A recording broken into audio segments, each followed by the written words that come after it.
Oh, acceptez cette offrande, vous qui êtes belles et buttes. Non, pour les jeux de mots, faut que t'arrêtes. C'est même pas un adjectif, but. Ouais, t'as raison. Sur ce coup-ci, j'ai peut-être eu le Méphistophélé.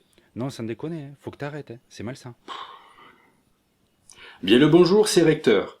Ce mois-ci, comme recette, je vous propose de revenir travailler encore une fois la pomme, le fruit de la connaissance mais aussi du malheur de l'humanité, que nous allons associer avec une autre plante, le pavot, puisque nous l'avons vu, que ce soit avec Katharina Sforza, Irène Adler ou les femmes en général, nous avons tous besoin d'héroïne. C'est parti.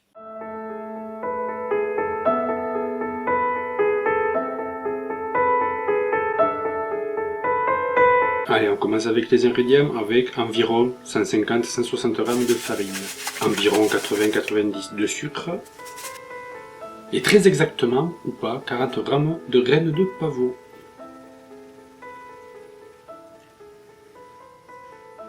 Un demi-sachet de levure, ou de poudre à lever, on gardera la suite pour après, une pincée de sel, et une compote de pommes. Et à notre préparation des sorcières, nous allons rajouter d'autres plantes avec cette liqueur de violette, quelques gouttes seulement, ainsi que cette liqueur d'ananas. Mais ça marche avec n'importe quelle autre liqueur de fruits, vous en ferez ce que vous voudrez. On vient remuer tout ça, et comme un liquide, j'utilise ici du jus de pomme, tout simplement.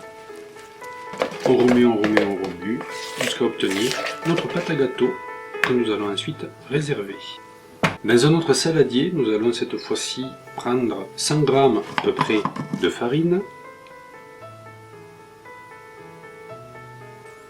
environ 40 de sucre, le reste du sachet de poudre à lever, toujours le sel, et nous allons rajouter dans cette partie-là un autre fruit des enfers, de la liqueur de framboise.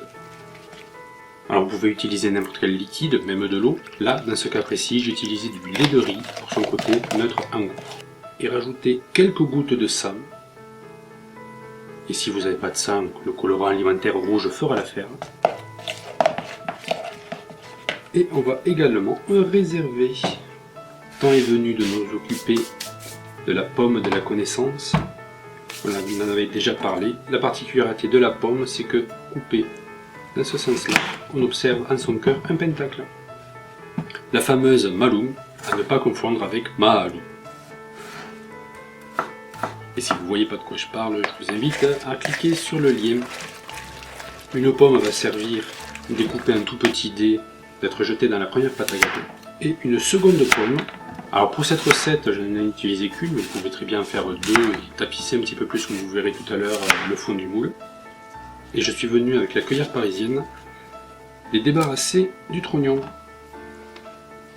Alors, quel que soit le moule que vous utilisez, même en silicone, pensez à l'huiler, mais pas avec de l'huile de ricin, de l'huile neutre de tournesol, c'est très bien. Et une fois la première pâte versée, on viendra préparer la forme générale du pentagramme que nous allons faire avec la deuxième pâte. Comme vous pouvez voir à l'écran. Alors, pendant cette opération, vous aurez fait préchauffer votre four à 180 degrés Celsius. Faites gaffe d'ailleurs à ne pas vous faire piéger des fois avec les Celsius et Fahrenheit. La cuisson se fera pendant une demi-heure, mais se surveillera comme n'importe quel autre gâteau.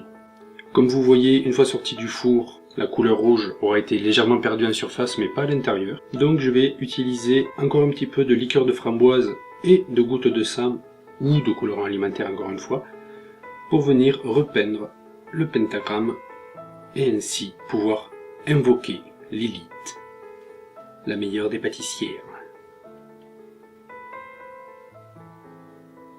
Bon appétit!